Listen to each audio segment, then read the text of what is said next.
Hey everyone, what's up? This is Rudy coming at you from Florida in the United States. It is almost Christmas in the Western world, so I thought I'd better dress up for you guys and look a little bit more respectable. So here I am trying my best to look very festive and very formal for my Christmas presentation. To all the people who are celebrating Christmas tomorrow, Merry Christmas. Hope it's a good one. Hope you get to spend time with some loved ones and some family. Hope you stay safe and you take care of yourselves, whatever it is that you are doing. What I thought to do today is to make a quick video to show you my top 10 picks for 2021.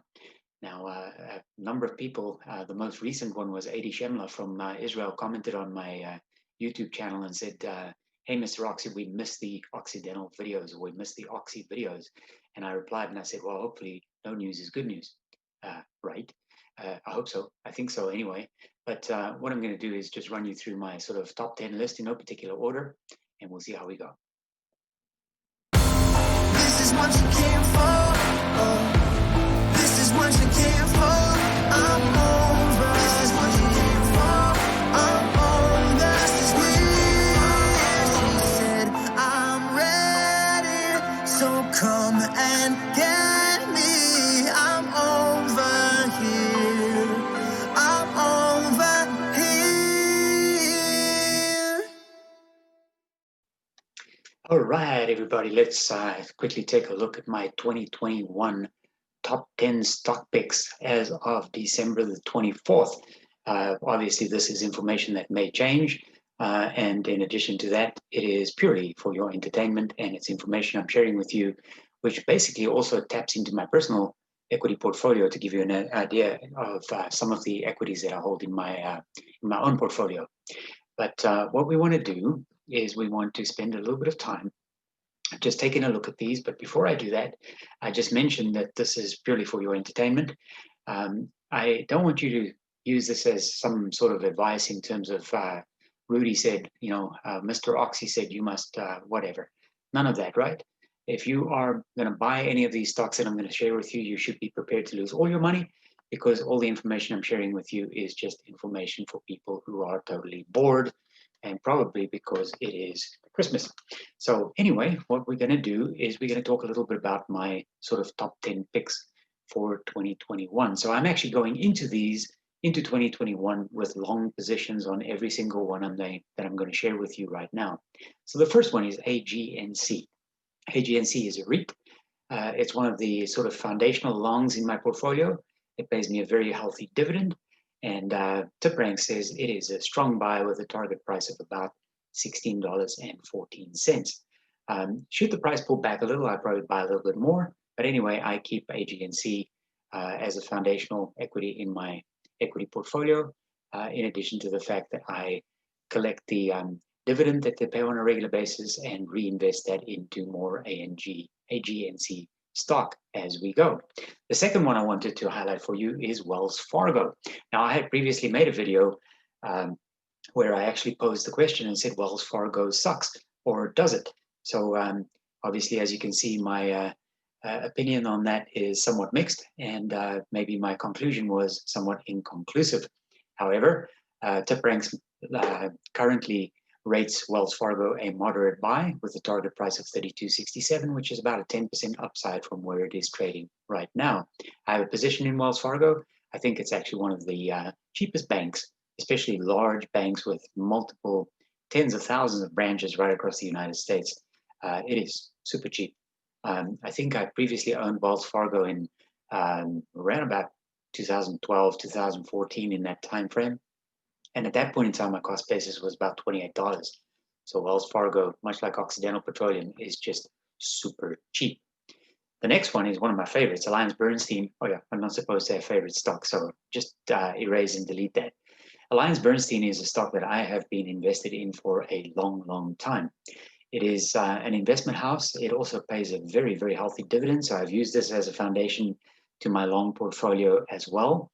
It has a little bit of upside in addition to the fact that it pays a dividend of almost 10%. It's also an interesting equity from the point of view that by going long on AllianceBernstein, I'm actually taking the other side of the trade, if I could put it that way, against Carl Icahn. And the reason why I'm saying that is because one of AllianceBernstein's primary assets that they invest in is called CMBX6, which is commercial backed mortgage paper for commercial properties, real estate like strip malls and shopping centers and so on. And my favorite uncle and yours, Carl Icahn, is actually short CMBX6.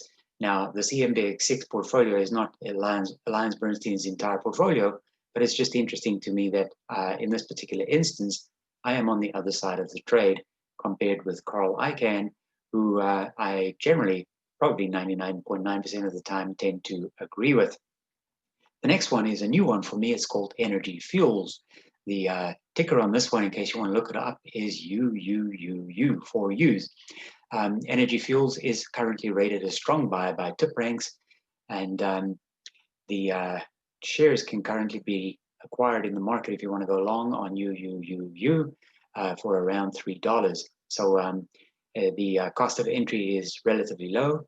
I like this particular play because it's a unique energy fuel for me, which is new to my portfolio. The next one is probably the one that you were all waiting to hear from or hear about, and that's Occidental Petroleum. The TipRanks current consensus rating on this is hold, which is actually a significant improvement because this is based on 14 analysts who previously said sell, sell, sell.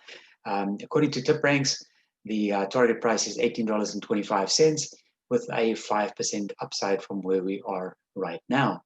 I think the analysts are probably by nature somewhat cautious, and at the same time, for the majority of analysts, they don't really care too much about what the target price is, because if Oxy blows through $18.25 as an average target price and it goes to $25, $30, they'll just adjust their target price. And conversely, if Oxy pulls back to, let's say, $12, in addition to the fact that I would buy more Oxy, they will just adjust their target price back down to whatever they wish it to be. So Occidental Petroleum is one of my top 10 picks for 2021. The next one is another bank. So TD Bank. So I've already mentioned one bank, which was Wells Fargo, which is a US bank.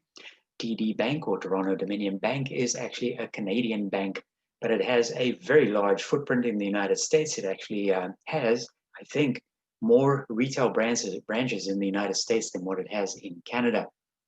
Canada, just by way of reference, only has 5 major banks. One of them is TD Bank, the other one is Royal, the other one is CIBC, another one is Bank of Montreal, and the last one is Bank of Nova Scotia, or Scotiabank. So when a country, which is part of the G8 or G9 countries in the world, only has 5 major banks, you could almost say the bank is too big to fail. But in addition to that, most of the financial stocks, like energy stocks, are kind of cheap. So TD is one of my longs going into 2021. The next one is Enbridge. Enbridge is also a long position that I've had for quite some time. For those people who are interested, Enbridge pays a dividend of around 8% on a quarterly basis. This one, according to TipRanks, actually has a 25-26% upside from its current price where it's trading at. Interestingly enough, they have 10 analysts covering it based on the TipRanks analyst score, and 10 say buy, and no one says anything else. So Enbridge is certainly rated a strong buy. The next one is also a Canadian stock. This one is called Pembina Pipelines. Pembina is a Calgary-based or Calgary-headquartered corporation with assets in the United States and Canada and in some other places. This one has an upside, according to TipRanks, of around 23%. And right now, they have 13 analysts covering it, saying it's a moderate buy on average, with 9 of them saying buy it and 4 of them saying hold it. I've been in Pembina for quite some time. This one also pays a very healthy dividend of around 8% or so if you're looking for dividend income. And Pembina, unlike most other issuers, actually pays their dividend monthly. The next one is actually a Canadian financial institution called Sun Life. Sun Life is also traded on the United States exchanges and has been a long position for me, which is once again foundational to my long equity portfolio. Currently, TipRanks says this is a moderate buy based on 7 analysts who have 4 of them saying you should buy it and 3 of them saying you should hold it. Just off the top of my head, so far this year, In other words, year to date, 2020, Sun Life is up about 15% or so for me, in addition to the fact that it pays a dividend of between 4 or 5% on a quarterly basis. And then General Electric, everybody's favorite stock to hate. Maybe that's a little bit strong, because then if I start talking about stocks that are really disliked by analysts and by TV pundits, then I probably can add Occidental back into the mix there. But General Electric has gotten so much bad news and bad press over the last few years. They've gone through a number of different investigations, a couple of different CEOs. Anyway, this one has upside for me, so I'm looking forward to see what happens with General Electric on a go-forward basis. Currently, TipRank says this is a moderate buy based on 14 analysts, and 9 of them say buy and 5 of them say hold it, with a target price of $11.36 on average. I think GE blows by that price reasonably easily. It's currently trading sort of around $10, $11, so it shouldn't take too long for GE to pop out and exceed that price. My top pick for 2021 is actually Enbridge. I thought I will share this with you anyway, because of the 10 stocks that I just mentioned to you, there has to be at least one that qualifies as being a favorite, right? So Enbridge has a wide quantitative moat, which is obviously something that Warren Buffett looks for on a regular basis. It is undervalued, and just in case you don't know or have never heard of Enbridge before, there's a golden arrow here on the left-hand side of the screen at the bottom that says Enbridge is an energy generation, distribution, and transportation company in the United States and Canada. Its pipeline network consists of Canadian mainline systems, regional oil sands pipelines, and natural gas pipelines. The company also owns and operates a regulated natural gas utility and Canada's largest natural gas distribution company. I lived in Toronto, Canada, in Ontario for about 10 years, and every month of those 10 years, I wrote a nice big fat check to Enbridge, because Enbridge was my utility, which provided me with heat in the winter and cooling in the summer. So for as long as Canadians keep writing Enbridge a monthly check, which is quite substantial because energy consumption in Canada is ridiculously expensive, in addition to the carbon credits that they've tacked on as a tax. So as long as Canada has Enbridge supplying heating and cooling, plus its energy and pipelines diversification, I will stay invested in Enbridge. The stock is currently trading at around $40, and it has a Morningstar fair value of around $50 or so. So there's some upside there, in addition to the approximately 8% dividend on an annualized basis. What I wanted to share with you quickly, just sort of for your entertainment, is a story about my friend Roy, who was a single guy who was living at home with his father and working in the family business. But his father was ill. Roy was the only heir to the family business and fortune, and he was looking for a wife to share his life and future good fortune. One evening, he spotted and started a conversation with a beautiful young lady.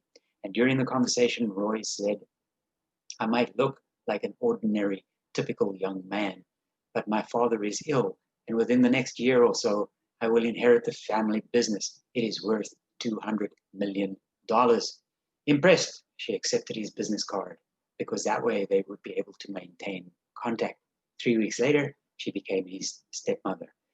The reason why I'm sharing this story with you is because you should always be cautious, especially when people are sharing equity and investment advice with you, because you never know what the outcome will be."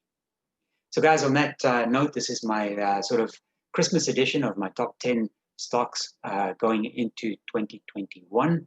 My message to you is have fun, take care, be cautious, stay healthy, pay attention, and for the people who are celebrating it, Merry Christmas. If you haven't subscribed yet, please hit the subscribe button, and that way you can be in touch and in tune, Adi Shemla, when I make another Occidental video, which probably will be shortly. In the meantime, take care, make money, and I will see you again soon. Thanks for watching, and goodbye for now.